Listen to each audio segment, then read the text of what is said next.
Ola, que tal? Moi boas, benvidos a Recuncho Gamer. Que tal? Saúdos de Iago Gordillo. Hoxe é 14 de marzo de 2023 e estamos como cada martes aquí no Recuncho Gamer Podcast. Saúdos a toda a xente que xa está chegando por aquí ao Twitch e tamén a xente que nos estedes vendo agora escoitando en no YouTube de Recuncho Gamer ou en Spotify, iVoox e esas outras plataformas de vídeos.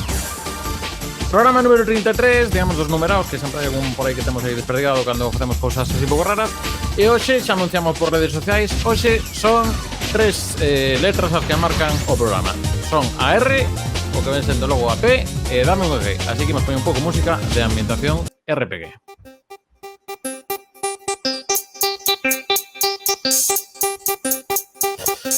Os RPGs, xogos de rol, que agora en nada entraremos un pouco en detalles de cousas que os marcan e tamén debatiremos tamén con vosco o que podades aportar o que para vos un RPG, como di por aí Farun. Pero ese clásico RPG, moitos están marcados por esa cousa que ti estás tan tranquilo aí, que a toda música de RPG pola vida, e cando menos o esperas, pois aparece como unha especie, unha ráfaga, unha cousa rara e... ¡Oh! Unha batalla! Por exemplo, pode aparecer unha Lara. Que tal, moi boas, Lara? Moi boas, aquí chego ca música de batalla de Final Fantasy X. Pois nada, moi ben, encantada de estar aquí outra vez e vir falar de RPGs, que creo que xa quedou claro que me encantan, así que un gusto, Sí, avisamos de que nós non imos falar máis alá da música de agora de Final Fantasy. Hoxe non vai tocar Final Fantasy, máis alá desta música. E aparte o 10, como era así sen tempo, non había barriña de encher para actuar, entón imos con calma, entón podemos ir tranquilos a dar paso á seguinte persoa que non é outra que... Atención. Rita, moi boa. Feliz Idus de marzo, chavales. É o 14 de marzo e mañá apuñalan a César. ¡Yey! Clásica música de apuñalar a César. Clásica música de apuñalar a César. Sí, non é ni... Aquí, imagino, ahora tamén me xando unha persoa asesinando unha ensalada con yogur e cosas destas, pero en fin. No. Sí, tamén, sin podedes, mañá preparadevos unha ensalada estilo César. Bueno. Dalle co coitelo.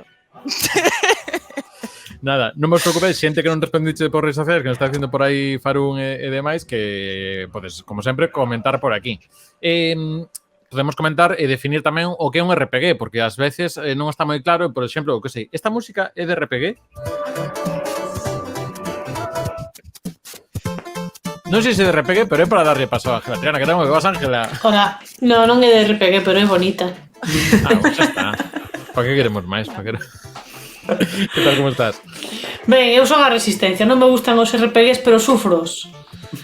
Daquela veño en calidade de sufridora. Sufridora. Moi ben. E ese de Ring que estabas... Eso conta? É un RPG, bueno, esto Lara igual ten que dicir acerca desto. Sí. Quen vemos ver se ten algo que decir é unha persoa que non vou dicir eu, vai dicir na canción o nome, atentos.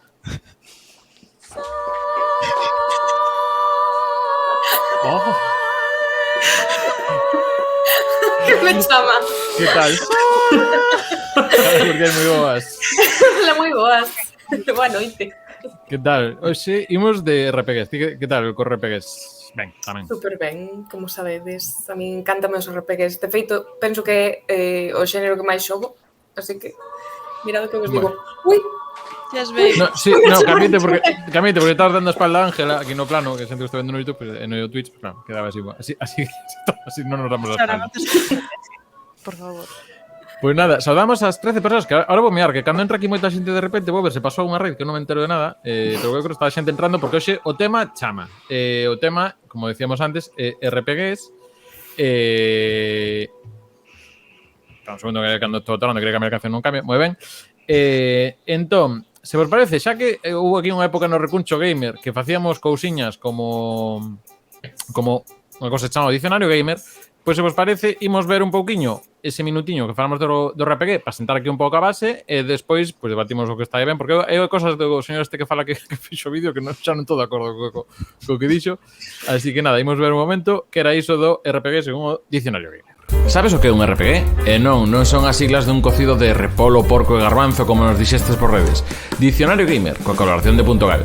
Os RPG ou videoxogos de rol é un xénero influído por xogos de mesa como Alxubes e Dragóns, do que toman terminoloxía, ambientacións e mecánicas de xogo.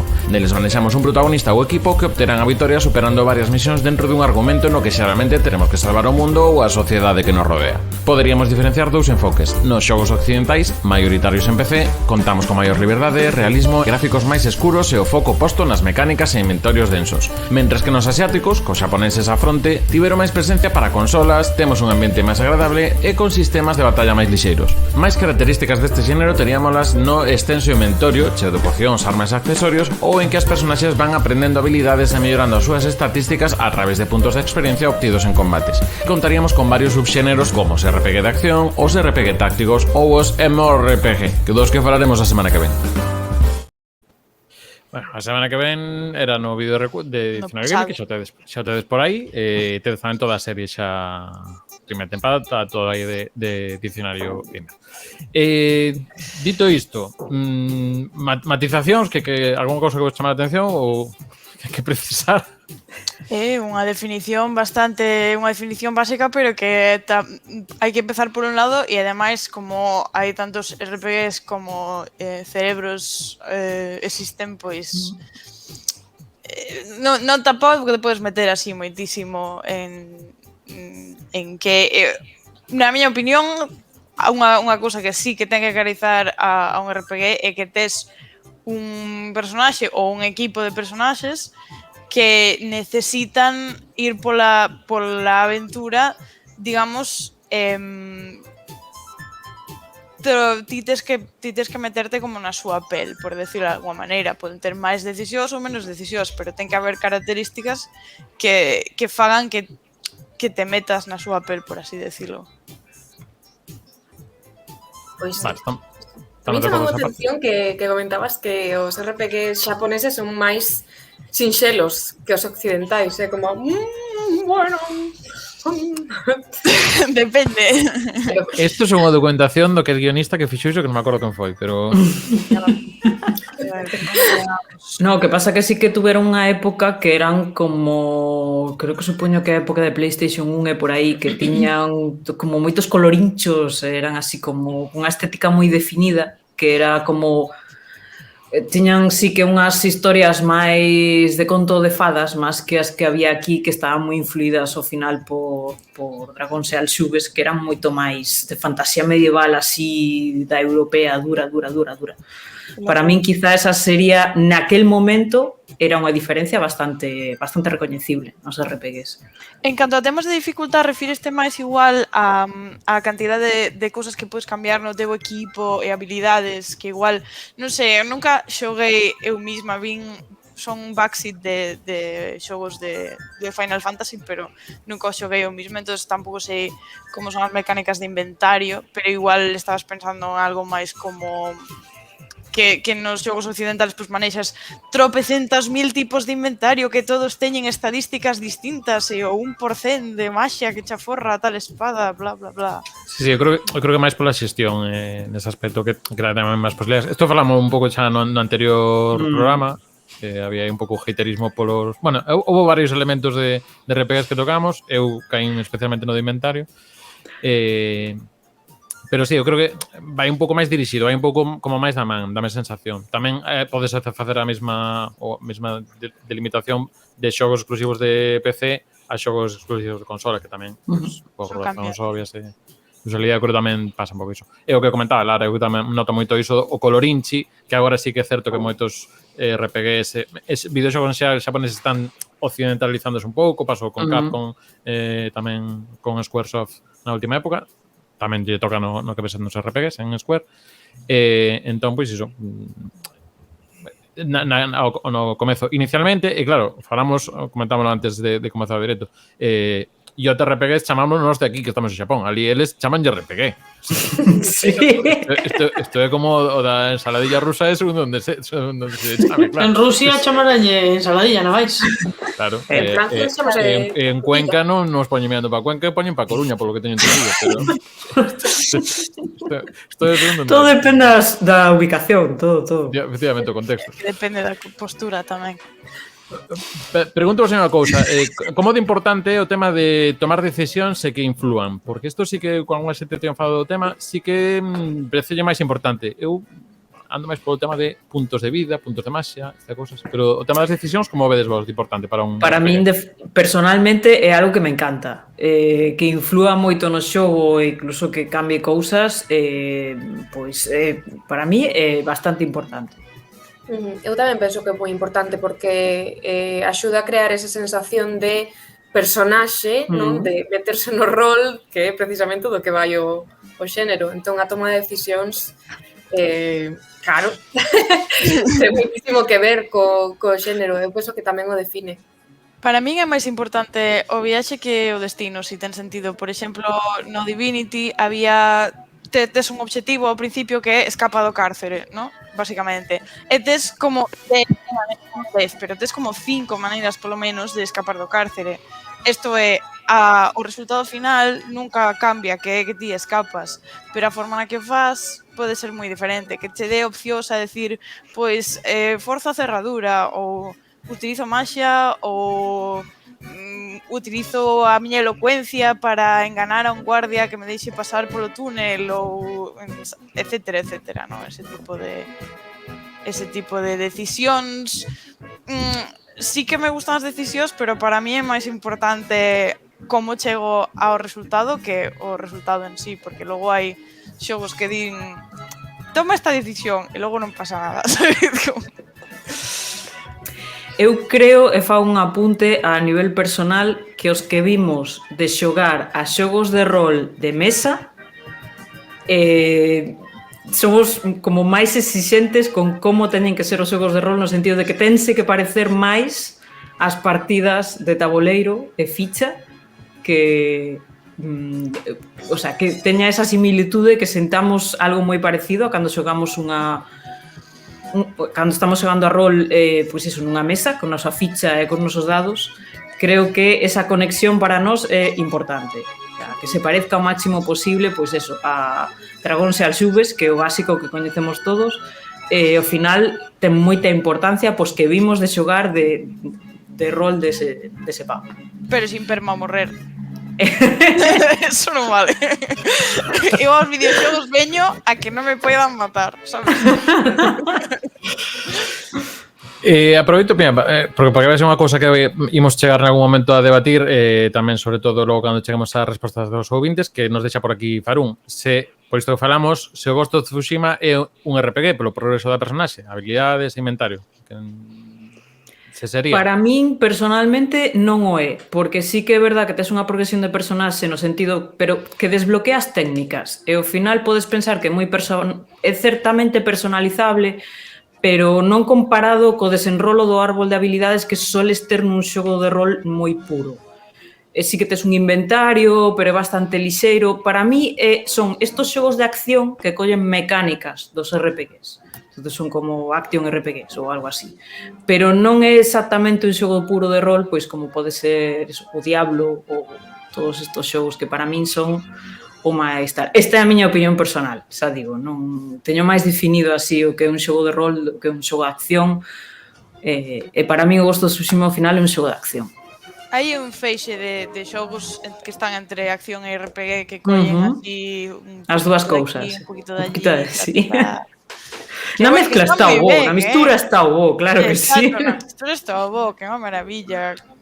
Sí, e ao final eso que hai fluidez de xéneros, elementos que se pillan, porque isto que estamos comentando Ghost of Tsushima aparece en moitos xogos do mundo aberto, como tamén aparecerá logo nos últimos Assassin's Creed, métese máis mecánicas de aspecto, o Horizon ten libros de habilidades, o último Sonic ten cousas desto tamén de habilidades, o sea, ao final son elementos que, bueno, se poden adaptar a outros xéneros, neste caso moito máis simplificados do do que hai noutros máis puros, como comenta aí Lara.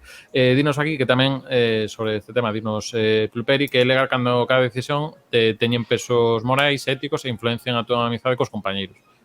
Metémonos, imagino, en territorio Bethesda, por exemplo, ou... Territorio BioWare tamén. BioWare, eso quería dicir BioWare. Tamén. Entón, farou unha explicación que dá que entón que o último xogo que xogou deste tipo sería o Disco Elysium. Algo que engadir, Rita? Puf, o Disco Elysium, madre mía, é un RPG pues totalmente, porque en da que un destos xogos que ti solo podes xogar a Harry, ti eres Harry, non pase lo que pase, como Harry está amnésico, empezas desde o principio, ¿no? En que escolles todas as habilidades, todo o árbol de habilidades, e despois as respostas, porque, bueno, basicamente o Disco Elysium é casi todo diálogo e interacción co medio, todas as respostas que ten, que son a veces que tes 5 opcións de resposta, todas complexísimas, que si a resposta comunista, que si a resposta liberal, que si a resposta fascista, que si a resposta disco, pero non sempre hai unha resposta disco, chavales. Pero que me imagina discos tú, polo que sei agora. Despois, o sea, Harry ainda encima pode chegar a, como digamos, a desenvolver un copotype, un tipo de poli, ¿no? Eso depende das súas respostas e de como interactúa co mundo, é increíble. Bueno, pois se vos parece, como creo que tamén vai haber máis elementos a medida que vamos falando de xogos concretos, o que vamos facer hoxe, cada un de nós pois vai traer unha serie de xogos ou un xogo e imos comentarlo así, imos botar 10 minutos, máis ou menos, é a idea. E despois tamén recuperamos o que nos idades poñendo polo chat no Twitch e tamén o que respondechedes por redes sociais, sabes, @recunchogamer. Imos comezar co que nos trae Lara e a ver se acerto coa canción, a ver se esta che encaixa para o que imos falar. Ahora dime, que é isto que está soando? Bueno, como levo moito tempo sen escoitar esta banda sonora, pode ser totalmente. Bueno, pois eu veño aquí a falar do Baldur's Gate, que é un dos primeiros xogos de rol que eu xoguei na miña vida, de videoxogo. Bueno, pois é un xogo de BioWare que de verdade que esta xente non me paga, pero parece que sempre estou falando deles. Non sei. Bueno, o primeiro Baldur's Gate saliu no ano 98, vale? Saliu para PC e despois un ano máis tarde saliu unha pequena expansión que é a de Historias da Costa da Espada. Pois é un xogo de rol, é moi importante porque isto está 100% baseado nas campañas de Dragóns e Alxubes e no mundo dos Reinos Olvidados, vale? Co cal este xogo xa tiña un lore enorme no que meterse e empezar a xogar por aí. Para os que xa coñecíamos este mundo é maravilloso porque encontras un montón de elementos e lugares recoñecibles. Para os que empezaran con este xogo, pois foi moi interesante porque moitos deles levounos ao mundo de dos Reinos Olvidados e a xogar pois a partidas de rol. De que vai este xogo? Bueno, pois ti empezas o teu personaxe, é un orfo que foi adoptado por un señor chamado Gorion, que é un estudioso dun sitio que se chama Alcáncer da Candela, e un día che di que tedes que fuxir dali, recoller todo e marchar dali. E mentre estades fuxindo aparecen uns tipos moi armados que lle din a Gorion que che entregue, el négase, e Gorion morre e ti fuxes. E cando fuxes non podes volver ao Alcázar porque xa non está el para axudarte, encontraste cunha amiga da infancia que che iba perseguindo e decides, como non podes entrar na cidade de Porta de Baldur, que é a que recibe o nome do xogo, pois decides investigar a escasez de ferro na rexión. E así empeza este xogo, no que te vas a encontrar con moitas horas de xogo, cunha historia moi longa por detrás, e así é como arrancas, facendo pois unha pequena misión para ir descubrindo cousas sobre ti, sobre o teu pai e todo o que che rodea. Acabas xuntando un pequeno grupo de hasta 6 personaxes no que pois, te vas lanzando aí a aventura. O despois saliu a expansión que é da Historias de Costa da Espada e esta tiña 4 novas misións e novas zonas de mapa, que eran como 20 horas máis de xogo. No seguinte xogo, Baldur's Gate 2, saliu no ano 2000, que foi As Sombras de Am. Este xogo é moito máis grande que o anterior, BioWare decidiu melloraro, basándose en críticas constructivas dos fans, fixeron moitísimas melloras, é un xogo moitísimo máis grande, e aquí trasladas a acción a Azcatla, que é unha cidade do reino de Am, pouco tempo despois dos feitos ocurridos no primeiro Baldur's. Bueno, pois ti fuches e o teu grupo fochedes apresados por un mago que está moi interesado en ti e ti tes que fuxir da prisión. E unha vez fuxes encontraste no medio da cidade de Am e secuestran a un dos teus compañeiros e tes que buscar a forma de liberalo. E aí arrancas outra vez esta enorme historia de moitas horas na que, vamos, tes que facer de todo. E despois saliu unha expansión deste xogo que, ainda que é unha expansión, se considera o cerre da historia, que é o Trono de Val, que, bueno, que é o peche desta historia, que é unha expansión maravillosa. A verdade é que agora hai unha versión especial que xa inclúe as dúas, que se poden mercar, é unha maravilla. E, bueno, as características deste xogo, moi gameplay, é un xogo de perspectiva isométrica, moveste por fondos prerenderizados, personaxe totalmente personalizable desde o inicio, vale? Sexo, raza, alineamento, que é moi importante neste xogo, estadísticas. Se podes exportar cando pasas o 2 e as expansións, podes exportar o teu personaxe con todas as túas estadísticas de toda a súa historia personal. Tes o teu grupo de 6 aventureiros, e ti máis outros 5, e cando entras en modo batalla, ti podes ordear, o sea, mover os teus personaxes e dirixir as súas accións de todos, decidir o que van facer. Que ten a maiores? Pois un inventario moi amplio, desos que non lle gustan nada a Iago, no que tes obxectos, armas, roupa, límite de peso, importante para xente como a min, que ven definido pola túa forza, vale? Porque tes estadísticas como forza, destreza, igual que en calquer xogo de rol de D&D. Particularidades deste xogo: tiña un sistema de reputación, vale? As accións e as tomas de decisións que ti tiñas subían ou baixaban a túa reputación. Eso tiña un efecto no xogo. Por exemplo, se a túa reputación estaba moi alta, tiñas mellores prezos, as cousas ibanche mellor. Se tiñas unha reputación moi baixa, os prezos eran máis caros, nas cidades a policía podía ir tras de ti, atacabante durante o día, e incluso os teus compañeiros, porque tes compañeiros que podes ir cambiando, se tiñas personas de aliñamento moi bo e a túa reputación estaba moi baixa, podían marchar do grupo. Ou ao revés, se tiñas unha reputación moi alta, os personaxes de aliñamento malvado podían marchar tamén. Tiñan que os personaxes, ti tiñas que descansar cada certas horas, hai posibilidade de romances, e despois hai certos personaxes que, bueno, que se convertiron nunha maravilla do imaginario xeral, como poden ser, pois, Minsk e Bubu. Que Minsk é un bárbaro que leva consigo un hámster, que é Bubu, é unha parte moi importante, aparece no seu inventario, é unha parte super graciosa da historia, porque os personaxes teñen voces e Minsk vai falando con Bubu todo o tempo. E vai falando de Bubu todo o tempo. Non sei se ten Iago por aí un audio. Sí, vamos a escoitar. Betón lleno de virtud. Bubu ya ha aguantado bastante. Minsk os guiará con el acero y la bota.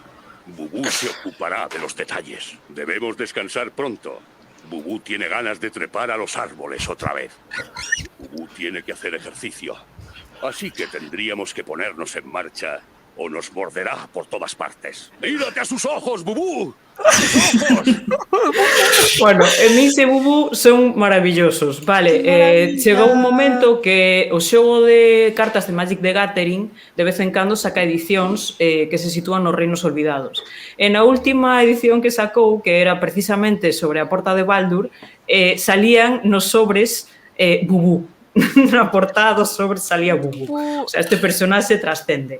E no Baldur's Gate 3, que se anunciou este ano, xa está en Early Access, salirá o xogo oficialmente no mes de agosto, se non me equivoco, no tráiler principal, ao final, quen sae, por suposto, Minsk, porque é un personaxe que rompeu fronteiras, aí realmente gañou o xogo totalmente.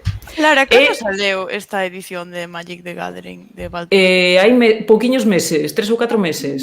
Vale. Non teña ni idea. Sí. E, bueno, outro pequeno apunte que quixen poñer é que me facía moitísima gracia que nun momento conseguías unha espada que falaba, vale, que se chamaba Lilarcor. Esta espada tiña unhas conversacións incribles, non sei se Iago pode por aí. A ver se vai. Está reluciente. Vamos a matar algo, ¿eh? Mi último dueño decía que yo era muy agudo y de rasgos afilados. Era un imbécil. Yo no corto leña. No soy un hacha. Vamos, vamos, matemos algo. Me aburro. Ay. Tú repartes y yo corto. Veamos qué tiene por... Bueno, pois iba falando todo o tempo. É unha cousa que, vamos, a mí me fixo moitísima gracia no seu momento, ter a espada que falaba. E bueno, o Baldur's Gate 2, por exemplo, era un xogo dunhas 60 horas, se xogaba solo o que o básico, pero podía chegar hasta 200. E despois é un xogo maravilloso porque eso ten todo o lore dos Reinos Olvidados e inclúe un montón de personaxes que son canon nas historias dos reinos, como pode ser el Minster, Driz Do'Urden, interactúas con eles, únense ao teu equipo en algún momento. Entonces, para os que tamén somos moi fans das novelas, eso era un punto a favor. Lara, teño que facerlle unha pregunta. Lara, ti eres unha chica Driz Do'Urden ou pasa? Eu fun unha chica de Driz Do'Urden, teño moitísimas novelas del, pero chegou un punto que non o aturaba máis. Claro, o sea, ao final cancha, pero ao principio como, sabes? Sí. Fun. Teño moitas novelas que o garantizan. Por completar o que nos aporta por aquí o chat agora en directo no Twitch, Dino Lira Granger que, ollo, que eu era moi de Imoen. Ah, sí, claro. Isto que vería sendo, para os que non... Imoen é a túa amiga da infancia que che sigue mentre escapas do Alcázar da Candela e se che une desde o principio. É un personaxe moi importante ao longo do xogo. Se non vou facer spoilers, aínda que como o xogo xa ten máis de 20 anos xa debía de poder facer spoilers. Sí. Comenta por aí tamén Mexotis que teño unha carta de Minsk que é Bu na miña neveira. Sí, en inglés é Bu, en español é Bu. Ah, vale. Queres tamén lembrar, dixeches, imos poñer alguna cousa tamén así fresquiña dos 90, como acostumamos, traernos un xogo de PlayStation 1, verdade? Sí, bueno, un xogo de PlayStation 1 ya comentivo ao principio, realmente sí que vimos a falar desa saga tan famosa. Neste caso temos o personaxe, pois ten o loiro, ten o pelo pincho, ten unha espada enorme. Entonces, de cal falamos? Pois sí, do Legend of Dragoon.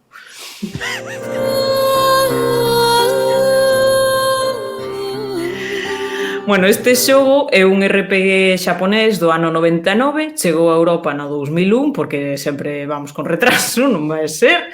De que vai este xogo? Pois encarnas a Dart, que volvendo á súa aldea ataca un dragón que realmente parece unha mantis relixiosa con exceso de proteínas, e é salvado por unha muller misteriosa que se chama Rose, e cando volves á vila descobres que un exército destruiu a vila e raptou a túa amiga da infancia. Entonces, pues aí vas a rescatala e aí arranca a historia.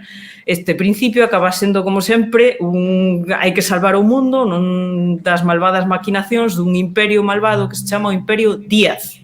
Díaz. Sí, porque é moi hispánico isto. E, bueno, segundo avanza a historia, Dart convértese nun dragón, que son unha especie de humanos que teñen uns espíritus de dragón que poden convocar unha especie de armadura especial, cas que teñen pois características melloradas, salenlle unhas aliñas e poden voar e todo isto.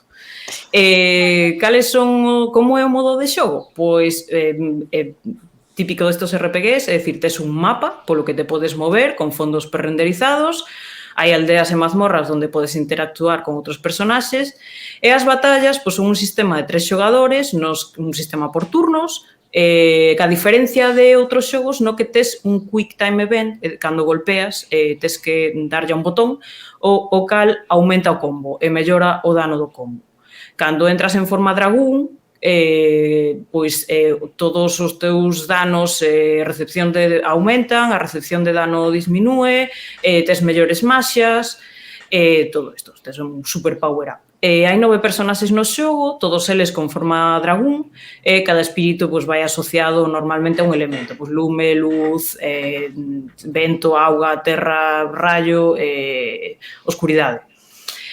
Bueno, a ver, as comparacións son odiosas. Este xogo comparouse moitísimo co Final Fantasy VII. Saliu 2 anos máis tarde, o Final é do 97, este en Xapón saliu no 99, e ten moitísimos parecidos, vale? Empezando por eso, as pantallas de conversación son igual a mesma letra, o mesmo fondo azul, os menús son idénticos, cambian a cor, a forma dos personaxes poligonais, o sea, é todo moi similar, vale?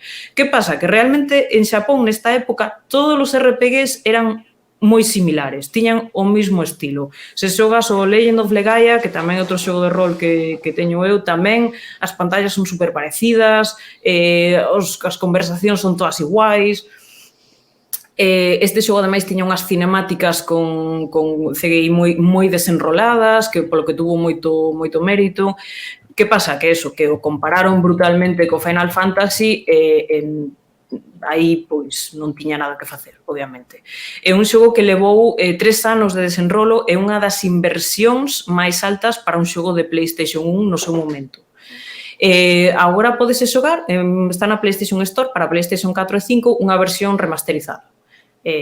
Por se alguén ten interese en xogar, este xogo é bastante longo, se ten así un ataque de nostalgia, pois pode probalo. A min gustoume moito este xogo no seu momento. Eu viña de xogar o Final 7, xoguei a este, tamén ten varios CDs, tiña varios CDs, era un xogo moi longo. Pero a verdade é que me gusta moito, gustoume moito no seu momento e creo que lamentablemente quedou así moi oscurecido por esa comparación.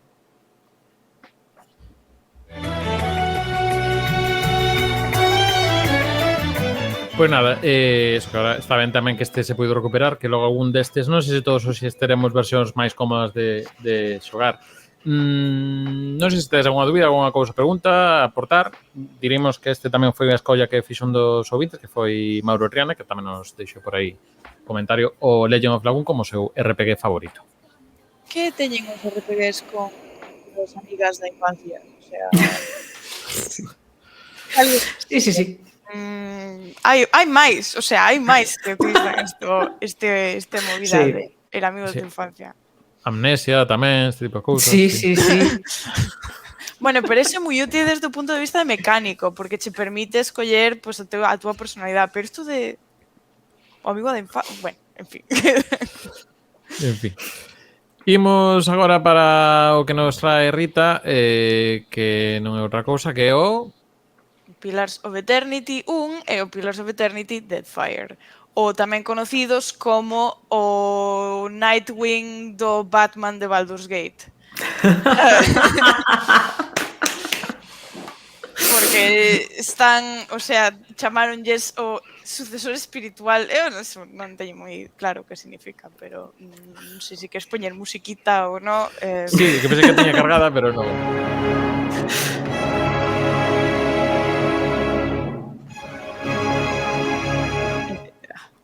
Sí, É así, o Pillars of Eternity quería falar dos dous porque bueno, porque xoguei moi seguido para min como que formaron unha unidade no meu cerebro, ademais que teñen moitos aspectos que son similares. Disclaimer, encántame os RPGs de mesa, son hardcore de furnas e dragóns, caldeiros e dragóns, así que aí non moito decidimos por fin a xogar ao Pillars of Eternity e cambioume, bueno, en fin, é que foi unha experiencia increíble. Entonces, a pesar de que hai moitas cousas que me gustaría ter mencionado, como por exemplo Disco Elysium, vamos a entrar en este tema porque ten moita chicha, ¿no? O primeiro Pillars of Eternity saleu no 2015 e o segundo creo que saleu no 2018. Son de Obsidian, que dixo alguén por aí, efectivamente, están desarrollados por Obsidian. Ben, pois, empezando polo comezo, o Pillars desenvolvese no universo de Eora, é un mundo de fantasía típico, o teu típico mundo de fantasía estándar de fantasía occidental, o sea, sin máis, sabes? Desenvolvese no mundo de Eora, o primeiro ten lugar no Principado de Dyrwood, que é un lugar que hai, que é moi estilo Europa Occidental, e logo o segundo se envolvese máis no arquipélago Deadfire, que é estilo Caribe / Islas do Pacífico, ¿no? É así. Empezando, claro, é que eu creo que me vou ter que meter un poquinho en territorio spoilers e intentarei deixalo ao mínimo, pero me parece que vai ter que ser necesario, polo menos para introducir o segundo. Digamos que no primeiro xogo o argumento é que ti sufres ti estás por aí nunhas ruínas e hai un fenómeno natural, hai un fenómeno meteorolóxico sobrenatural extraño que fai que te convirtas no que chaman un vixía ou un vidente, que é unha persona que pode ver almas, as almas dos mortos e as almas dos vivos, pode ver no pasado, porque este é un xogo onde existe un ciclo de reencarnación entre, digamos, ti morres e a túa alma pues, pasa por unha roda e logo enchufaña a un bebé cando nace na seguinte xeración, non? Todo, no, o normal, o que é un ciclo de reencarnación sin máis, sabes? Tampouco me botaré tantas flores. Bueno, pues ti estabas viaxando polas túas razóns X, pásache eso, de repente podes ver almas e diste, ui, que movida, ¿no?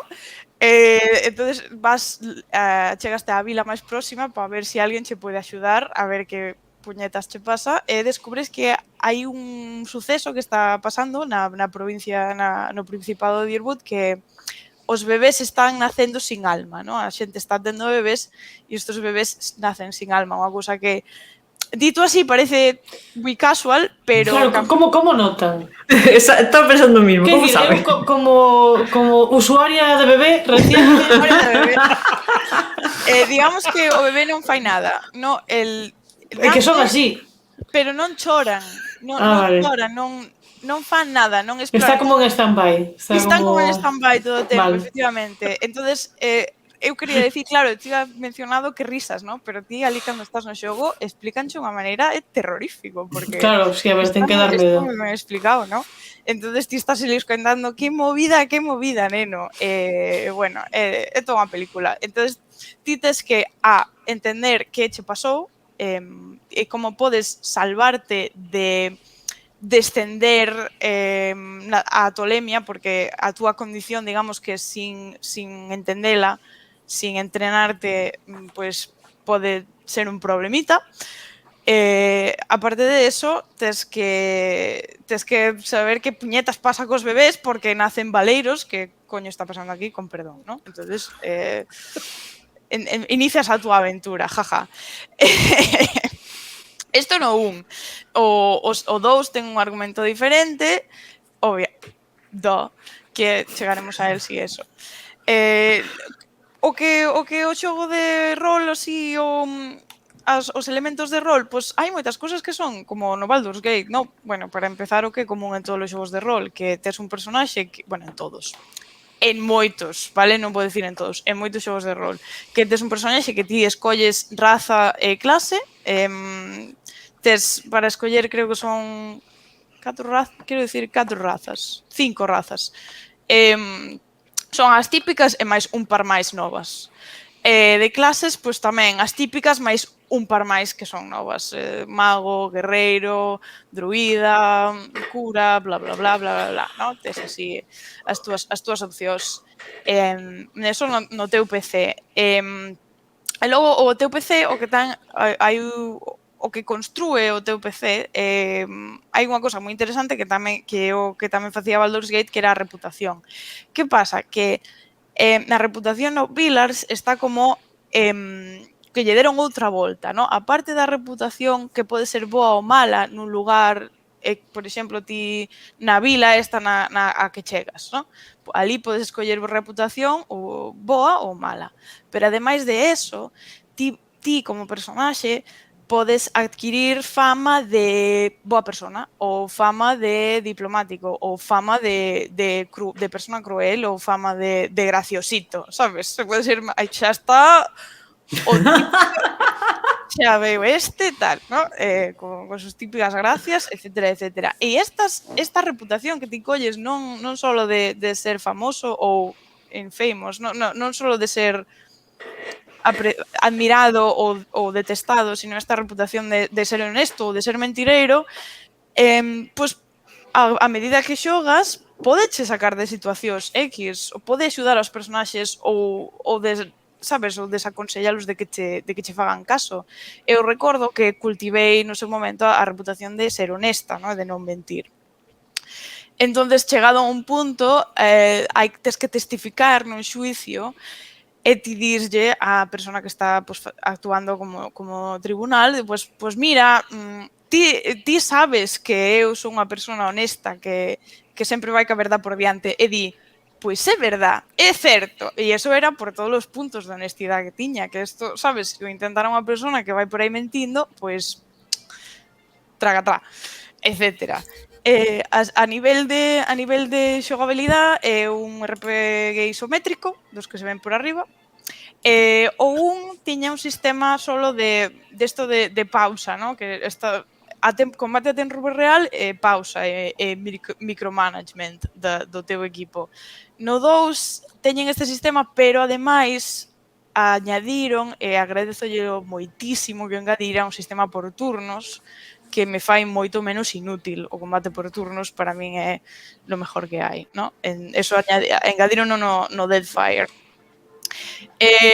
Logo, que máis? Decisións, hai moitas decisións. No 1 hai un piloto de decisións, teñen consecuencias incluso no 2. E hai consecuencias que son un pouco, sabes, que son bastante que se ven, que se notan. Permamorte. Permamorte, si hai permamorte, obviamente non do personaxe principal, pero dos compañeros. Os compañeros podenche permamorrer si lles fan demasiado dano nun ataque, si fan demasiado, porque tal e como en Furnas e Dragóns, cando te atacan e che fan dano, no? Ti quedas inconsciente, entonces tes como unha serie de intentos de revivir, ou alguén pode te curar ou pode te estabilizar. Pero se te fan demasiado dano, creo que pues, o total dos teus puntos de vida, pero menos, pero negativo, ou algo así, non me acordo, se te fan demasiado dano, literal, hasta luego, sabes? Chao. Acabouse. No Pillars isto adóptano. Si a un dos teus compañeros, a ti non, o sea, a ti pásache, pero cargas o guardado anterior e xa está. Tens que estar aí. Pero si lle pasa a un dos teus compañeiros, ti poderías continuar o xogo con eles mortos. En plan, pues hasta luego, Girabias, sabes? Nunca yo faría eso a Girabias, porque Girabias es mi chico, sabes? Bueno. Están os compañeiros que son unha delicia, son xeniais, los amo moitísimo. Hai 3 compañeiros que se repiten entre 1 e o 2. O resto están, pues, son dependendo dos xogos e das expansións. Estos compañeiros que se repiten son Matt Mercer e unha señora. Isto quere dicir que Matt Mercer puxo a voz en inglés a Eder e máis a Aloth, que son dos compañeiros do primeiro xogo. E logo está a Palellina, que é outro compañeiro que se repite no segundo xogo. É unha maravilla. A verdade é que esos compañeiros tes moitas conversacións con eles. Son conversacións moi profundas. Todos os compañeiros teñen a súa misión personal, como suele suceder neste tipo de xogos, teñen a súa misión personal, pero, sobre todo no 1, non todas as misións requiren que vayas a un sitio e mates a un puñado de monstruos. Hai un par de personaxes no 1 que as súas misións son literalmente só falar con eles, discutir os seus puntos de vista e axudarles a entender a súa posición no mundo e as cousas que fixeron mellor para que eles tomen unha decisión sobre a súa vida, non? Ou sobre o que queren facer. Logo hai outros que sí que teñen un pouco de combate, pero solo de maneira incidental, en plan, a Eder teslle que axudar a coñecer que pasou co seu irmá que morreu durante a guerra, pero el quere saber máis, non? Entonces, vas por aí buscando información. Si isto podería facer casi sin combatir, se quixeras. Hai a los telo que levar ao ambulatorio, basicamente, para que lle miren a cabeciña, que a ten un pouco regular. Así, todo así. No Deadfire, pues, son misións pues, moi similares deste tipo, en plan, moi personales, falar moito.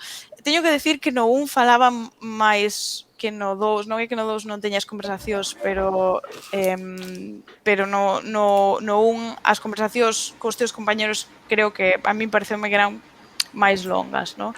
Pero moi ben, unha maravilla de reparto. A verdade é que apreciei moito o diferentes que eran, Unha cousa que quería falar eran as diferencias entre o 1 e o 2, e unha desas é a reputación, que no 1 só afectaba, digamos, ás misións e a como te vía os NPCs. No 2 tamén afecta as túas relacións cos teus compañeiros. Podense enfadar contigo, podes enfadar entre eles, que no Deadfire parece unha cousa graciosa, que é que se a súa animosidade mutua chega a un punto álxido, teñen unha disputa así de maneira aleatoria no momento en que a animosidade rompe o teito, esteñas donde esteñas, eles empezan a discutir e tes que mediar ou tomar partido entre, bueno, o mellor sería mediar entre eles, obviamente, para que polo menos se toleren e non se maten. Que no un pasa menos, o sea, no un non pasa, e no 2 sí que hai moitas animosidades no 2, porque o 2 ten un componente moi interesante, que ti estás neste lugar, nestas illas, que son basicamente un territorio que está sendo colonizado máis ou menos.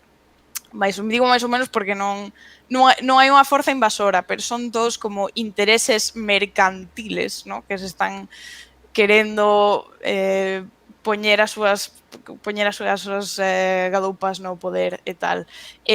Varios dos teus compañeros pertencen a estos diversos intereses mercantiles, a monarquía, non a monarquía, pero digamos, a xente autóctona das illas, e máis a uns piratas tamén, porque os piratas, ao fin e ao cabo, tamén son intereses mercantiles.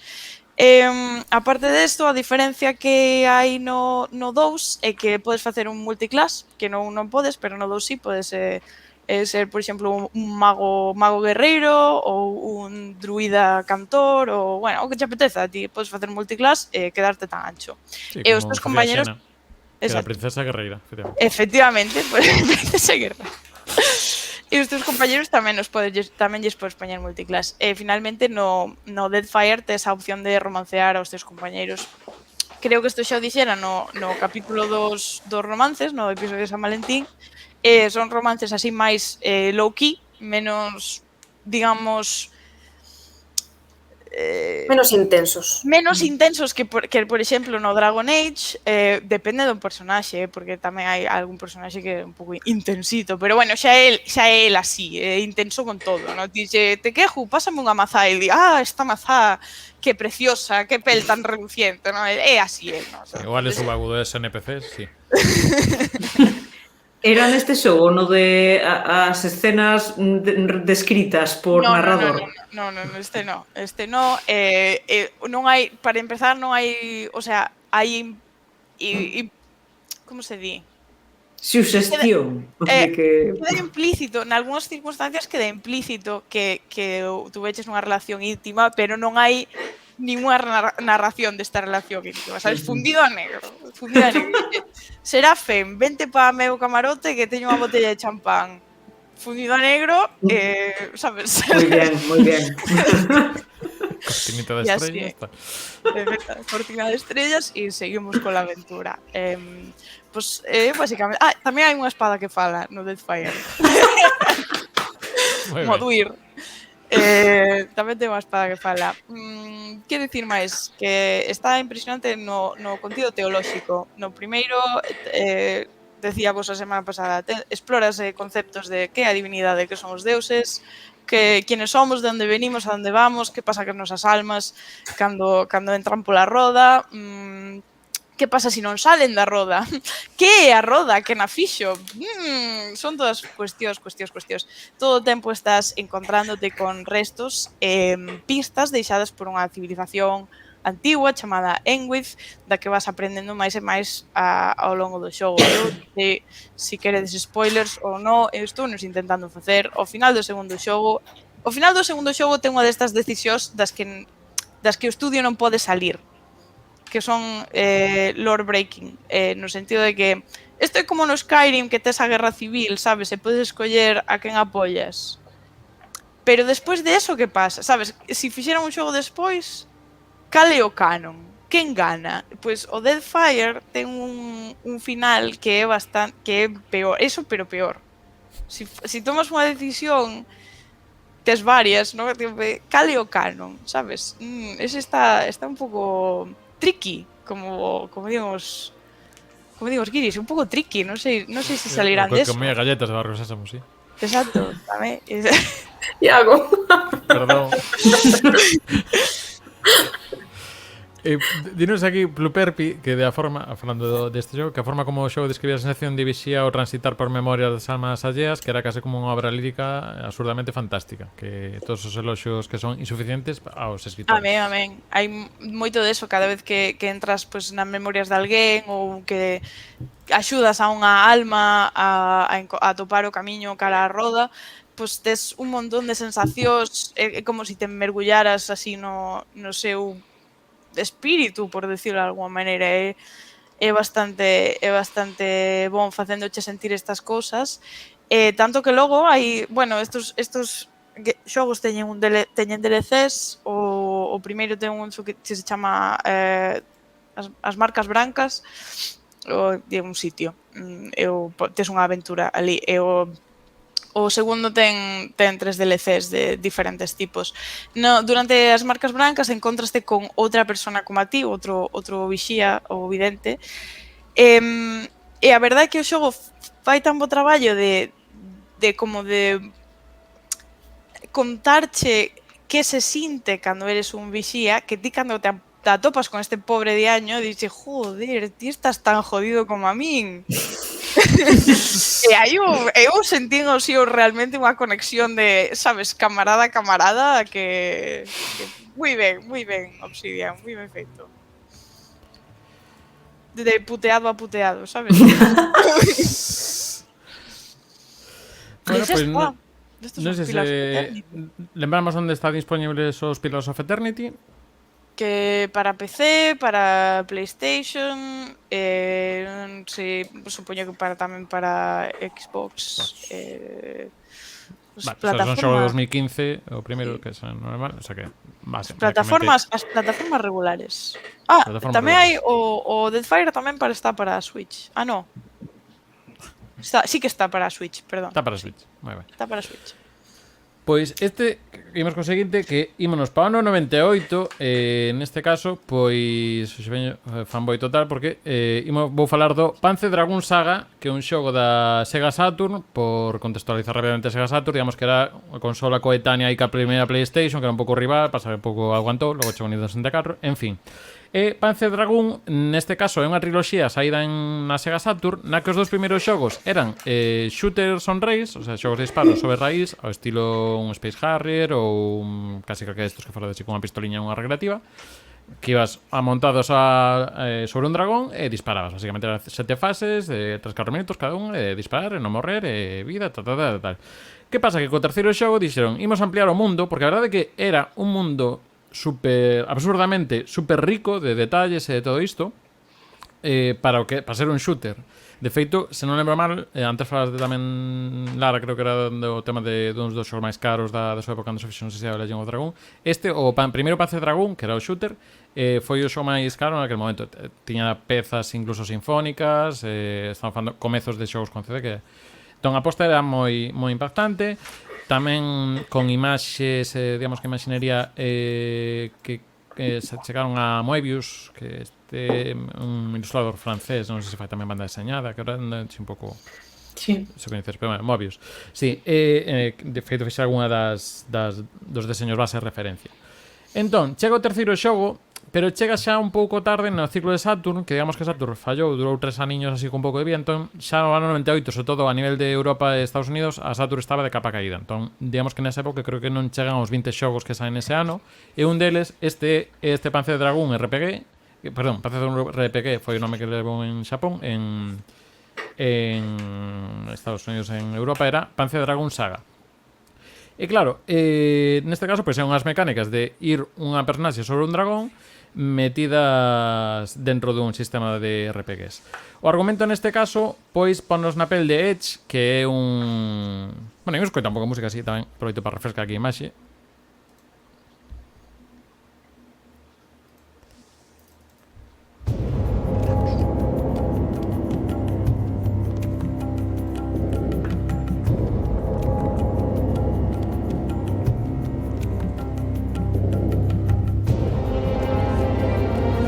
Bueno, en fin, música de Saori Kobayashi. Neste caso, pois eso, a estética, digamos que un pouco por ser unha especie de como se chama isto, cando é como apocalíptico, pero non, posapocalíptico, pero non, que non me sai agora. É un pouco Horizon Zero Dawn. De feito, este xogo, cando entendes os argumentos... Distópico. Distópico, gracias. Pero para mí Horizon é unha utopía casi. Sí, claro, está neste punto. Pois neste, digamos que o universo que nos plantexa xa o primeiro Panzer Dragoon é este ambiente, digamos, distópico, no que xa digamos que as máquinas acaban sendo biomáquinas, entón digamos que as criaturas son como metade creadas polo home, metade pois unha evolución da natureza e todo isto. O argumento en concreto do Saga ponos en Edge, que é unha personaxe que non aparece nas anteriores, que traballa nunha mina feita polo Imperio, isto é clásico Star Wars. Temos bastante referencia tamén a Star Wars nesa arquetipo de Imperio contra rebeldes, pero son rebeldes tamén que son malos, en fin. Polo medio aparece unha personaxe que é unha muller que se chama Azel, bueno, de forma humanoide, pero que tamén sería unha criatura tamén creada con, bueno, eso, deste tipo de criaturas, biocriaturas, creo que é o nome que reciben, e digamos que levan a da mina. Entón, pois eso, lévanos a perseguir a un dragón que en todos os xogos de Panzer Dragoon é un dragón que escolle a que no pilota, que máis é o piloto, digamos que é un elixido. Normalmente xa o 1 e o 2 é ir cara a unha torre donde nos vai, digamos que aí se abre como a caixa Pandora, un pouco a solución a todas as cousas que hai. Neste caso, pois tamén o argumento é mesmo, tamén acabará nunha torre ou digamos o clímax final. Que pasa? Que esta vez pois hai moito máis trama e demais. A nivel gráfico, pois é un xogo completamente en 3D, non era como que pasaba, por exemplo, cos Final Fantasy VII. Houve moita comparación co Final Fantasy VII, porque un pouco a idea de Sega era, pois, ser a resposta ao Final Fantasy VII. Que pasa? Que chegaron un ano máis tarde e a Saturn xa estaba, pois, con sentencia de morte. Pero basicamente imos co dragón explorando diversas zonas e polo medio, pois, o que está pasando en moitos dos que comentamos, aparece un inimigo e batallas por kendas. Neste caso, pois, era un sistema semellante aos Final Fantasy VII, en canto que tiñamos unhas barras para que nos permitían facer accións, entón podíamos facer distintas accións, que podía ser disparar ca nosa pistola, disparar lases co dragón ou facer distintas magias e feitizos. Bastante básico neste aspecto, só temos unha personaxe que é o dragón, pero sí que tiña cousa bastante dinámica nas batallas, que era que podíamos colocarnos en calquera das 4 coordenadas ao redor do inimigo. Entón tiñamos aí como un pequeno radar para baixo para saber en que zona estábamos seguros, en que zona estábamos en intermedio, en cales era perigoso. E a súa vez, pois teníamos que movernos para ir aos puntos fortes. Entón, digamos que era, digamos, limitadiño, pero tiña bastantes variantes. O sea, hai poucas accións distintas, pero sí que as variantes que nos dan, pois xogaba un pouco máis. Era un pouco non só primeiro o A para a acción atacar, que va pasando, por exemplo, en Motor Final, senón que nese aspecto, pois é bastante rico. A min este en concreto foi o meu primeiro RPG e a verdade é que creo que aguanta bastante ben, porque aparte era unha aposta moi potente, porque estamos falando de eso, xogos de PlayStation, se non é a meira grande parte deles, que creo que casi todos eran con texto, era raro que tiveres sen voces, porén este casi todo é dobrado.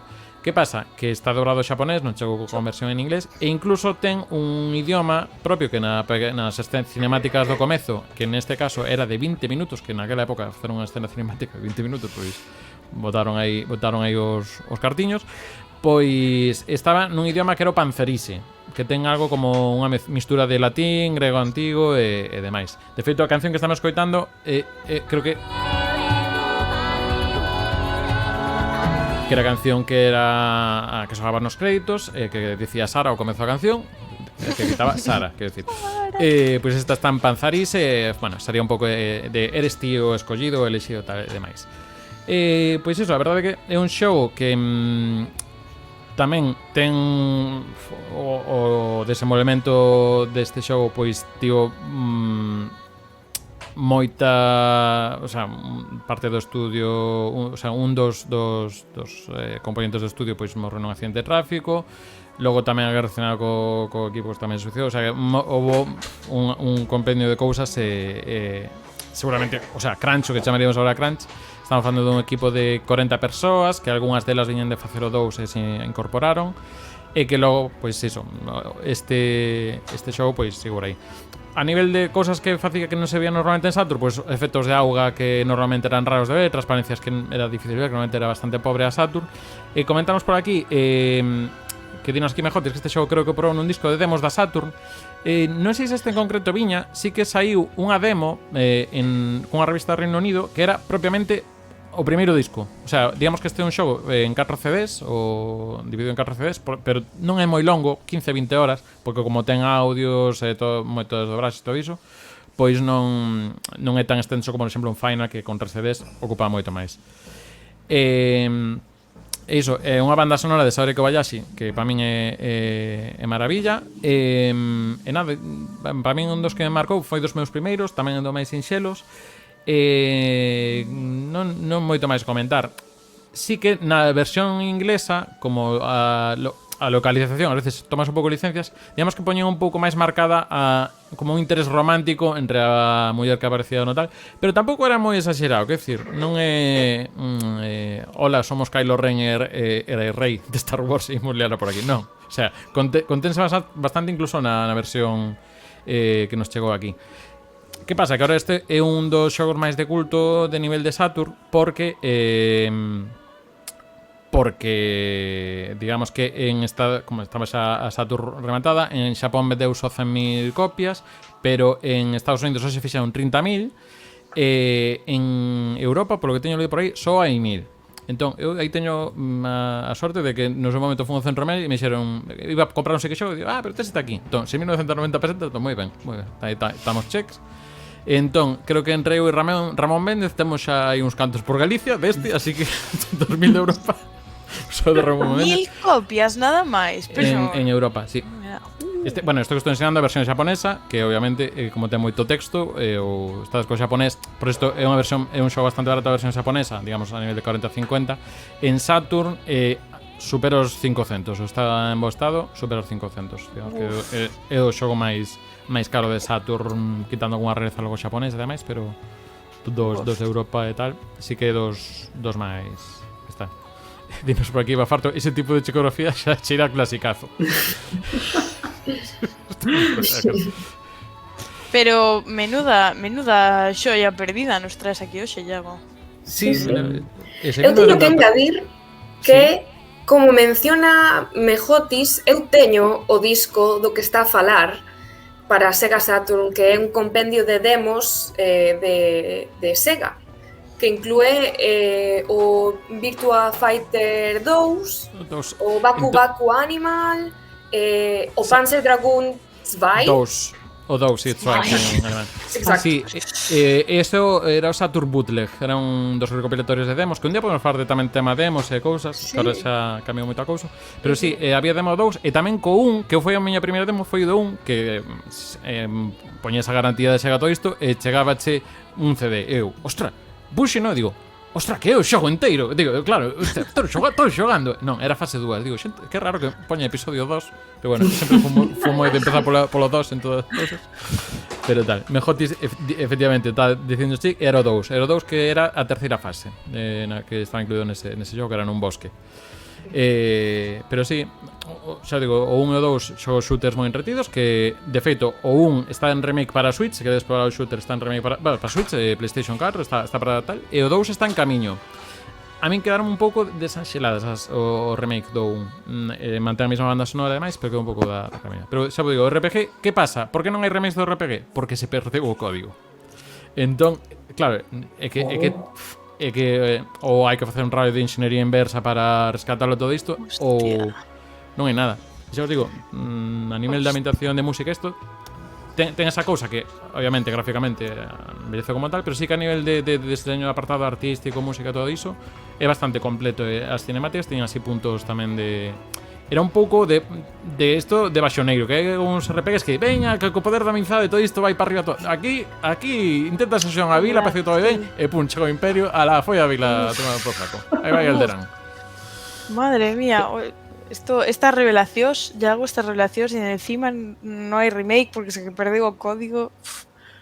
Non, pero bueno, emular Saturn... Recuncho nicho.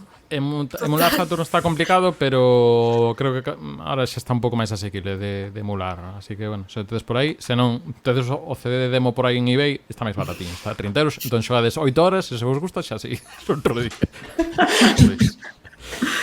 Ai, ahora vimos ese momento que non teño música preparada, así que se parece, vou poñer aquí unha aleatoria, porque podría poñer unha de Pokémon, pero non vou poñer unha de Final Fantasy porque tiña aquí a manxa. Pero imos falar de Pokémon, verdad, Sara? Efectivamente, como non se podía saber. Vou falar de Pokémon, pero bueno, un poquinho por enriba, porque tampouco me quero parar nesa saga en particular, que para min representa todos os aspectos que ten que ter un RPG, ou seja, que imos ver, é Pokémon. Ten o elemento da exploración dos mundos, non? En Pokémon temos como... Perdín a conta. Xa non sei se son 9 ou 10 rexións diferentes. Penso que son 9. Aínda. Non chegamos a 10. En fin, pois que hai 10 rexións diferentes con unha milleira de recovecos que explorar. Por suposto, tamén conta con unha morea de personaxes cos que podes facer tarefas, que son pues, as típicas sidequests e tal. Tamén ten, obviamente, o elemento da colección. De colección, neste caso, non é colección de obxectos, pero é colección de Pokémon, obviamente. Hazte con todo, sí. Esto, o sea, Pokémon realmente fixo o himno dos coleccionistas. Total. Totalmente. Absolutamente. Se non fora por Vedes Pokémon, que estamos perdidos. hai máis de 1000. Xa superamos De 1000 os 1000 Pokémon. Vos levades a conta. Está vendo Pokémon que nunca, a ver. Vos poñer, eso que temos tamén material audiovisual para mostrar. Do Pokémon, sí, é posible que teñamos material audiovisual. Dinos de que vai ese material audiovisual, Sara. Me desgusta. Escribe. Pois, Está perfectamente localizado, non sei que Efectivamente. Temos material audiovisual da outra característica de Pokémon como RPG, que é o tema das pelexas. Das batallas, pelexas, combates, loitas, como querades chamalo, pero se hai un tema central na saga de Pokémon son as pelexas. Tamén como tes personaxes, neste caso os Pokémon, que crecen e melloran as características na medida na que van gañando estes combates, entón transfórmanse, engaden a colección que tes, é todo como é un ciclo, todo retroalimenta así, pero en perfecta armonía que representa o RPG como tal. Na miña opinión, o mellor ven alguén e di non, é que para o RPG tes que ter este tipo de elementos. Vos non sei se estades de acordo. Que pensades? Creo que si RPG no teu corazón é un importante. Ui, iso soa que estou super en desacordo, pero... No, pero non estou en desacordo porque claro, que eu realmente nunca xoguei a Pokémon, o sea, que non che podo dicir, sabes, con coñecemento de causa. Unha vez intentei xogar a un emulador, creo que era, non sei, roxo, pode ser, pero canseime enseguida, porque estaba ocupada ca vida, creo. Texto, ¿no? Ostras, creo... una excusa para todo, Rita. Creo que dixen... non sei que era, a paloma, non sei, o Pilloto. Pilloto. Pero hai unha morea, agora hai máis palomas. Escapouse e dixen, puf, sabes, perecita agora. Teño unha... Vamos buscar outro. Exacto. Podo entendelo. Sí que a verdade é que é unha saga que é moi popular, pero tamén é como a que os fans son moi seus. O mellor é difícil entrar na saga se non estiveches enganchado dende o principio ou dende a infancia, que eu penso que cando a xente se engancha a Pokémon. Ou mellor non, que agora con Pokémon GO houve unha morea de xente que se uniu a saga. Ui! E non volvín, o sea, fon aí, camiñei 3 semanas. No, si virtudes obxectivas ten, además eu vi o anime, si eso conta para algo. Unha serie de Pokémon.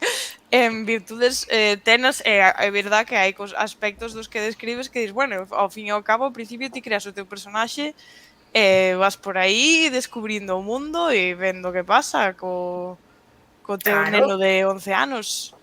Adoptas o rol. Adoptas o rol de infante de sexto de primaria, efectivamente, claro, sí, que é importante. A idea é, aquí no podcast, en algún momento, que nos poñamos por xeracións a ir facendo xeración por cada programa. Pero isto imos esperar tamén por Joan Amigo para que non estés a la soa nesta tarea e tamén a ver se unimos a que máis ao equipo de Recuncho para isto. Eu só para pinchar vídeos a destempo que é a miña misión de hoxe. Eu estou de acordo con Sara en que Pokémon, se non é un RPG, a ver, os xéneros ao final tamén evoluciona, como todo, en cousas outras cousas. E Pokémon ao final é unha especie de xogo híbrido entre coleccionismo e rol, porque ti os teus personaxes sí que os desenrolas, os evolucionas, tes tamén o teu inventario super divertido, viaxas polo mundo, interactúas con xente, así que sí que é verdade que ten moitas cousas dos xogos de rol, o que pasa que é de outra maneira, para min dalle unha volta ao sistema tradicional. O seja, que para vos non sería o troncal, o RPG troncal do que logo poden sair diversas faccións, é que para min é como que representa o RPG, porque ademais é RPG por turnos que é moi discernible, entón que non pode ser outra cousa que xogo de rol. Claro, que é o que comentaba ao principio, para mí un xogo de rol, un RPG puro e duro, ten que parecerse a Dragóns e Alxubes, totalmente. Ten un sistema de DD. Entón, teño que ver eso, e teño que ver, da igual que sea futurista, que fantasía medieval pura e dura, pero para min eso é como o tronco central do que é un RPG puro e duro.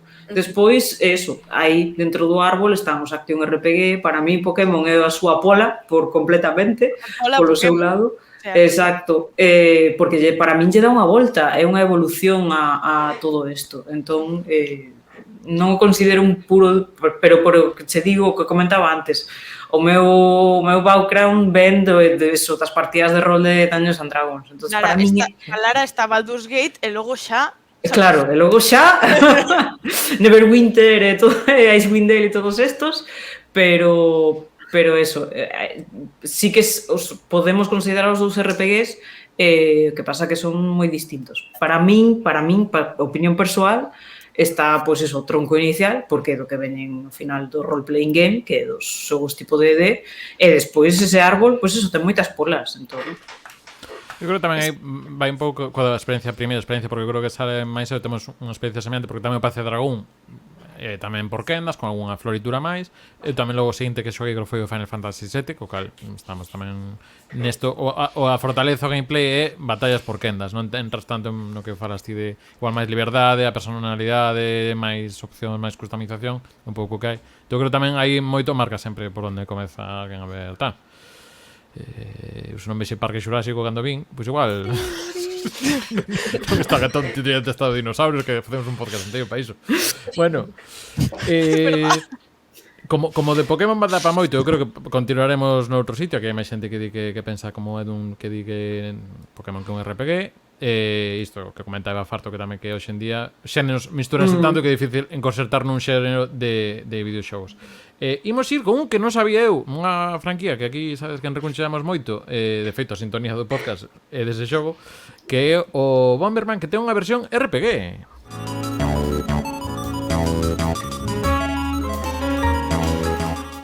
Bueno, vou intentar que só son unha canción a vez porque está sonando Azalea Town versión jazz con... Estaba me parecendo como moi experimental.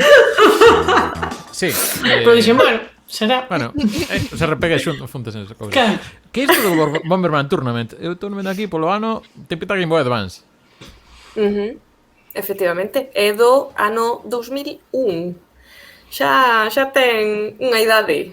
É moi curioso porque este é un xogo que en Wikipedia, na página web oficial, está categorizado como un xogo de acción e aventura. pero eu diría que é un RPG, porque conta con unha morea de elementos que tamén se atopan en todos os RPGs, moi similar a Pokémon, ademais. É un xogo que está exclusivamente en inglés, por algunha razón, porque é chulísimo e teria que estar localizado, pero bueno, ese é outro tema. E nada, é un xogo que tamén conta con exploración, porque vas no canto de ser pois mazmorras ou fases que superar, que tamén as hai, como neste caso. Tamén vas pois, polo mundo. Está o mundo de xeo, o mundo desértico, o bosque, tamén hai aldeas, podes entrar nas casas das personaxes e falar con eles, che mandan encargos, é dicir, é moi similar a Pokémon nese aspecto, pero non só iso. É que ademais tamén hai como Pokémon neste xogo porque atopas unhas criaturas que se chaman Carabón, se non estou eu equivocada, e que o que tens que facer con elas é facerte amigui, colegui delas, se unen ao teu equipo e loitas con elas. É que é totalmente como a Pokémon, é dicir, ti gañaste a súa confianza e logo mandas a pegarse con outros. Diso vai esta característica. É moi curioso. Penso que tamén temos material audiovisual e algo. Como lemos? Sí.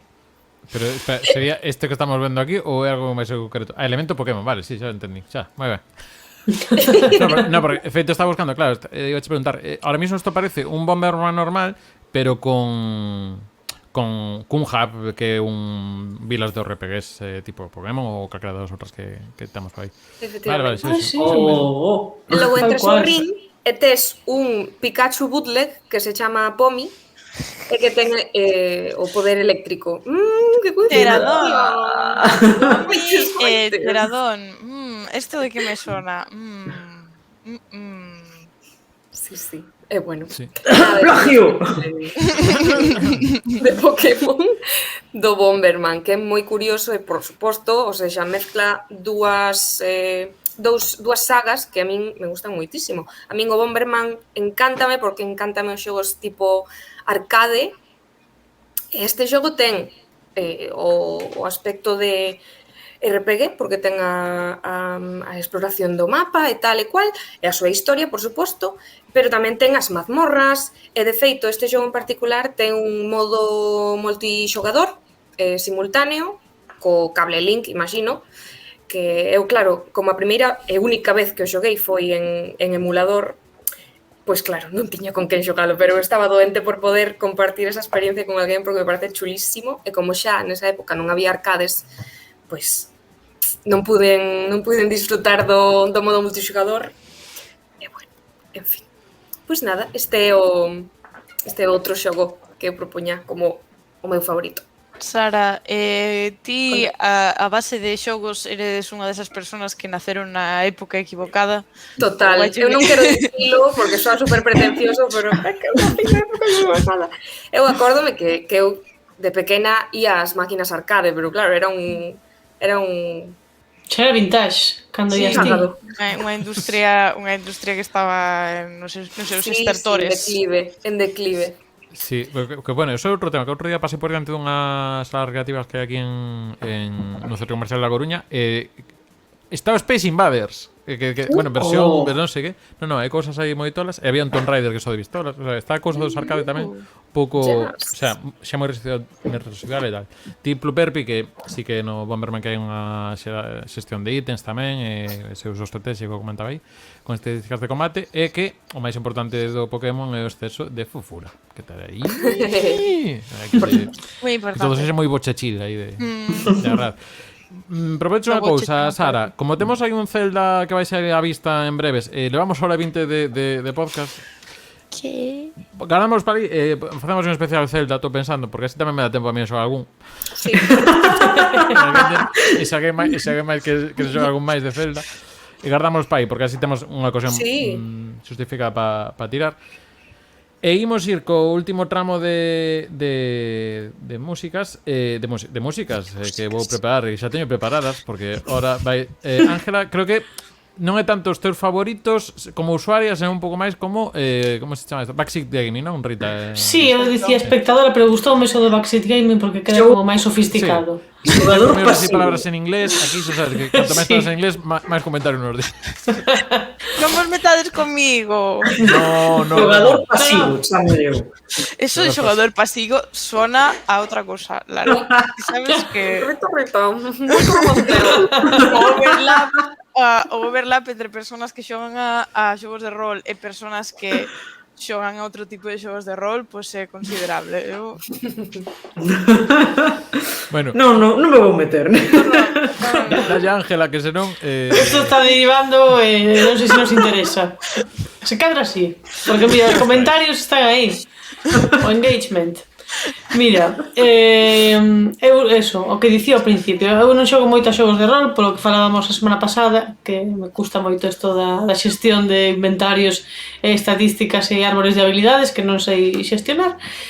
Pero na miña casa xógase moitísimo, vale? É o seu xénero favorito da miña parella é o RPG. Canto máis complexo, máis lle gusta, vale? Canto máis cousas hai que gestionar, aí vai el. O primeiro que escollín chamase The Ascent, que é un deses que Lara dubida se son RPG ou non, porque é un RPG de acción. É o considerado o Cyberpunk bo do 2021.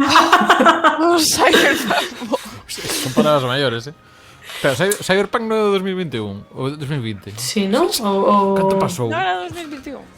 Eu creo que saliron ao mesmo ano, A pandemia fastidiou o calendario, Vale, nada. Non sei, non estou segura. Vivo no mundo que xa non se quedaron son Un chascarrillo. Este xogo comeza cando a corporación que controla toda unha megalópolis pecha de súpeto. De súpeto, todo o mundo que traballa para a mesma empresa recibe un aviso, a empresa pechou. Comeza o caos, non? Quedara fora dos Games Awards, pois é unha pena porque está chulo, é o único que eu xoguei un pouquiño destes tres que escollín. E xoguei pouco porque a min fixo un pouco complicado, é destes que lles chaman shooter de dobre stick ou de dobre... Sí. Tes como que traballar cos dous sticks máis cos botóns para disparar, facíase un pouco complexo. Penso que empecé con teclado, debe ser máis asequible a xogabilidade. Pero bueno, eso é un xogo cyberpunk, mola moito a ambientación porque ten como moitos detalles, moita descripción dos obxectos, o mundo está super ben coidado, e podes xogar en multixogador, por eso probei. Dan tanto en local como en online, sempre en cooperativo. E non sei que máis contarvos deste xogo, está moi ben.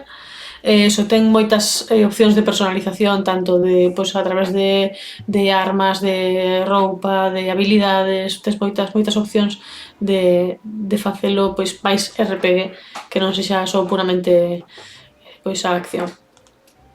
O segundo penso que... Dime. Acaba ben. Acaba ben, pois non o sei, porque perdílle a pista, me voume cando acabou, non o sei. Pero sei que creo que hai un DLC, así que se cadra queda así aberto. O segundo penso que é o que máis vos vai gustar porque é o clásico Dragóns e Caldeiros, pero ademais é un Dragóns e Caldeiros paródico. Isto comezou sendo, chamase The Dungeon of, non vou intentar pronunciar isto, na Eulbeuk, o amuleto do caos, vou chamar. Isto comezou sendo unha comedia como se chamaría? Unha radioficción, chamábamos antes, unha audioficción cómica. E ao final, pois, tivo moito éxito tal, e acabou sendo, pois, un videoxogo que era o, pois, realmente, pois, o seu destino lóxico, non? Os personaxes son os típicos deste tipo de universos, non? Pois o elfo, o ogro, tal, pero a máis é que non teñen nome. Chámanse literalmente a elfa, o ogro, o bárbaro, o tal, non teñen nome. Constantemente comedia, constantemente se discuten entre eles, fan bromas, hai un personaxe que o bardo ataca cunha lira, é todo moi, os nomes dos ataques son moi de coña. Que vos iba a contar? Nada máis, non moito máis, tampouco me quero enredar moito máis. Este non é de acción, senón que é loita, pois como estades vendo, táctica por quendas destas de cuadrícula. E a mí faiseme un pouco máis duro de ver pero non tan duro como o último que escollín, porque aínda que por eso escollín, a música é ben bonita, é o Octopath Traveler.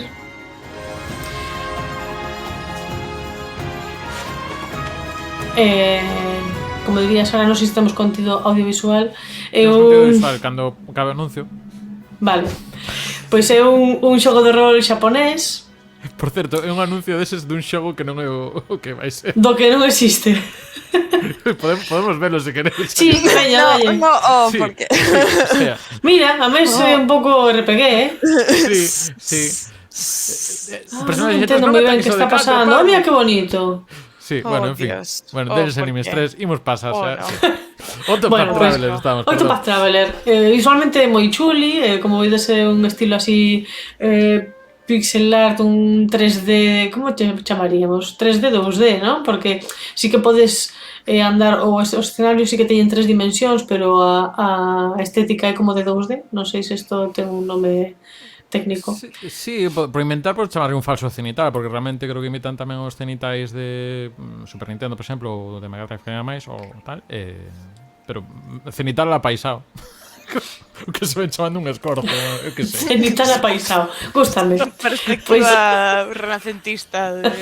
Bien, Sí, Lara está teando en plan tanto conocido audiovisual para isto. No, estaba pensando que vas ter que facer outro diccionario gamer, pero de recuncho gamer. Pero desdiccionario. diccionario. Bien. Nada, é un típico xogo de rol xaponés cos seus combates por quendas. Neste caso tes 8 personaxes, un é o principal, que o escolles ao principio, cal queres que sexa o principal, e os outros podes metelos no teu grupo ou non. Para metelos no teu grupo tes que xogar polo menos unha parte do primeiro capítulo deles, non? Porque cada personaxe ten 4 capítulos. Eu vivo cunha persoa que non pode xogar os 4 capítulos dunha personaxe e despois vou polo... Non, xogou o capítulo 1 de todas as personaxes, o capítulo 2 de todas as personaxes. Bueno, pois cando estaba a piques de rematar co último capítulo da última personaxe, quitaron o xogo do Game Pass. Que? Sí. E dixo, bueno, pago por el 60 euros, piden por un xogo de 2018. Hasta luego. Que ata o día anterior estaba incluído no Game Pass. Adiós. A xente ordenada ten o ceo ganado. Pois ese home co que vivo, claro. Hai que decir na súa defensa que sí que, digamos, que os capítulos teñen xa che poñen o nivel que che require, entón todos os capítulos 1 é para nivel 1, pero despois tens que ter os personaxes entre nivel 23, 25, entón polo menos tens que reclutar 4 ou 5 antes de meterte a saltar, porque eu teño un defecto que os RPGs que estáme matando moito, vou seguir intentando. Pa que vou ir por outro lado a avanzar? Vou seguir intentando, que pinta que é por aquí. Ele é capaz de botar horas loitando contra o mesmo bicho para subir o nivel, sabes? E eso, claro, como espectadora é un pouco desquiciante. Sí, farmar, brindar, capítulo 23 de diccionario. Exacto. Farmar, iba a decir. O esto do Grindr claro, é outra cousa, no... Non volvamos a ese tema. Perdón. Referencias así de este tipo. Bien, ok. E nada máis. Bueno, a verdade é iso, a estética. Eu creo que isto hai moita xente do fandom de Final Fantasy que está un pouco amolada porque os últimos Final Fantasy están tirando máis para a acción. Esta xa non xa Final Fantasy e tal, non sei que. Entón, esa xente que está enfadada e de Octopath Traveler, máis ou menos é seguir por aí. Eso é a única así recomendación. Se vos parecimos repasar rápidamente que nos deixaste por redes sociais, que tamén temos hoxe un bo feixe, tamén nos están deixando agora polo chat algunha. Imos empezar polo chat, que teño así máis fresco. Tamén isto, Mejotis, que está agora co Zapatrable de agoramento, que está preparado para dous. Aí temos a Freya, que está Freya. xogando a Hello. Freya aí na Laracam. Aí, asomando. Oxe, ensinando o que ven sendo a cabeza, no como outro. Eso, non como é habitual, enseñando a estrellita. Comentaba por aquí, creo que era Eva Farto, que o favorito sempre será o FF7, que como ben sabedes é o... Non se me O FIFA 7. FIFA 7. FIFA 7, efectivamente. FIFA Grande 7. Que botando a conta creo que é o 2000. Sí, aquí pon aquí tamén Final Fantasy 7. De feito, creo que temos aquí un meteorito dun vinilo, do remake. Sí, home, foi o que fixo mainstream. Que eso tamén é unha cousa que se apostou forte tamén pola campaña e todo isto por Square, non como co Panzer Dragoon Saga, que imos sacar 1000, a ver se o vendemos. Que vendiola. Coméntanos por aquí, que acaban de irse a cabeza a métodos conversacionais que tienen unha versión moi similar a un dun RPG, que te soprote e visto as decisións en primerísima persoa, pero acaba a semellanza cos RPGs, nin stats, nin nada. Que agora mismo non sei exactamente algún nome, pois non se lle ocurra por aí. Demais. Imos con Twitter, que Carlos Cés nos di o Undertale se conta como RPG, porque a min o que lle enamorou foi un vez pasado o what the fuck inicial, pois foi case toda a historia, musicaza, humor e sobre todo que teña tan pouco de RPG. Que creo que andaba por aí polo chat antes, que tamén nos comentou iso. De Undertale, non sei se aquí había alguén que probase. No, xogamos. Sara. Que nos aportas? Ten bastante de RPG. É moi denso en canto ao texto, hai moitísimas personaxes cas que podes interactuar, hai un componente de loita e de stats e de mellora a través de obxectos, tamén faz tarefas e encargos para os personaxes, entón eu doulle o selo de pum, RPG. Pero claro, Sara tamén é a nosa Disidente. Suiza máis controvertida, non?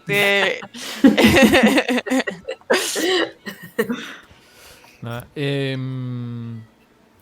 bueno, eso, min inciso aquí tamén nos comentan sobre o Octopath Blue Perpi, que infelizmente non ten versión portugués, pero que agradece a recomendación.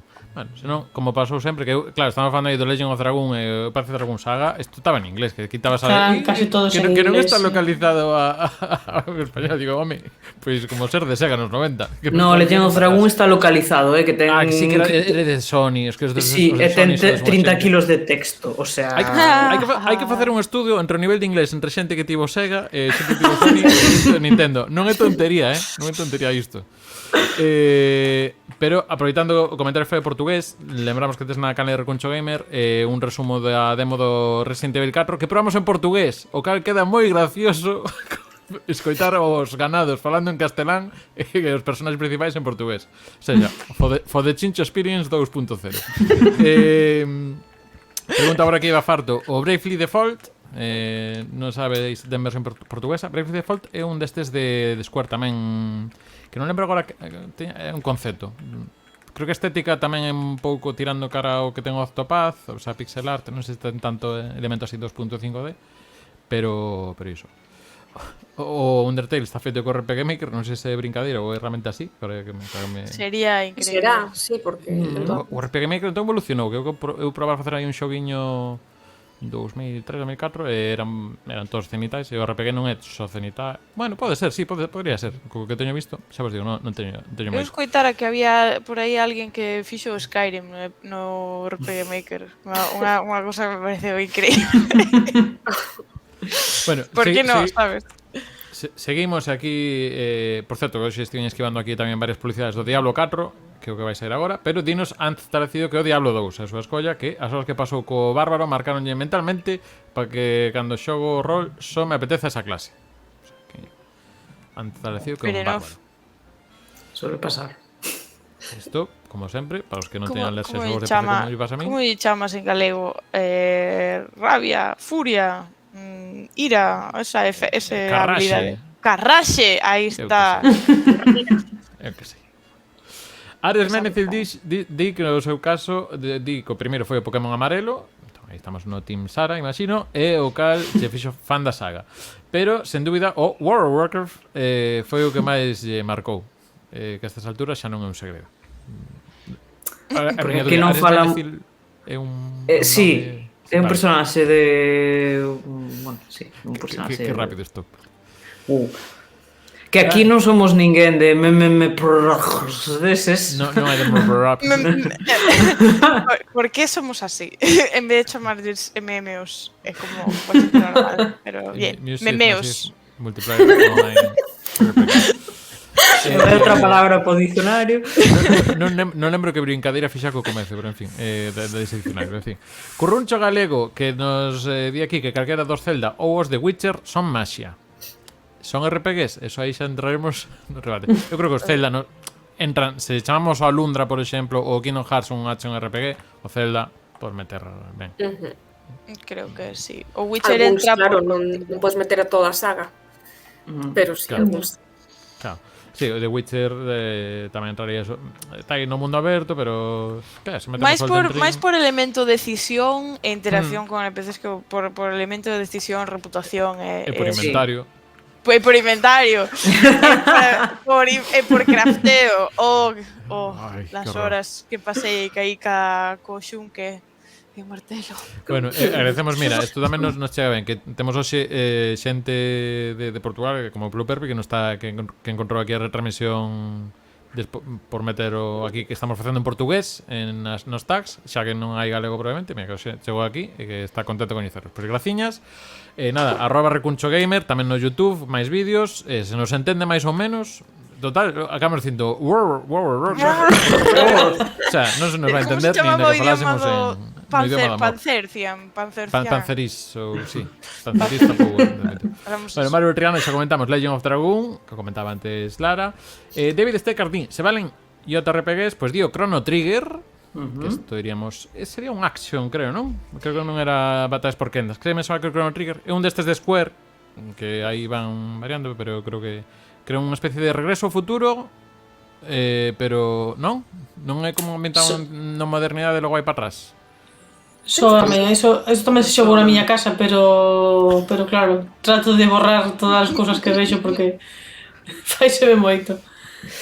Dinos aquí, Pluperpi, precisamente que sobre RPGs favoritos, que é un pobre refén da serie Fallout. E de feito, aproveito para enganchar co comentario nos deixou Xoandalf, que dixo que o Fallout 2 da saga original, que é unha gambarrada que xogar, e tamén nos engade o Divinity Original Sin, xogo que non se falou nada aquí. Aquí temos a Non Rita. se falou nada de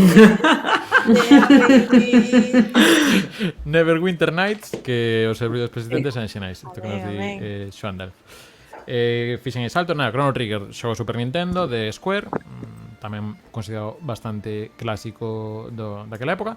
E Alejandro Mecuto dinos o Golden Sun, que definiu os seus gustos nos videoxogos. Aquí cando eu sempre fago un lío entre os Golden Sun e os Fire Emblem. Os Fire Emblem son os que son de estrategia, non? Digamos que creo que sí. Sí, ainda que Golden Sun tamén ten elemento de estrategia.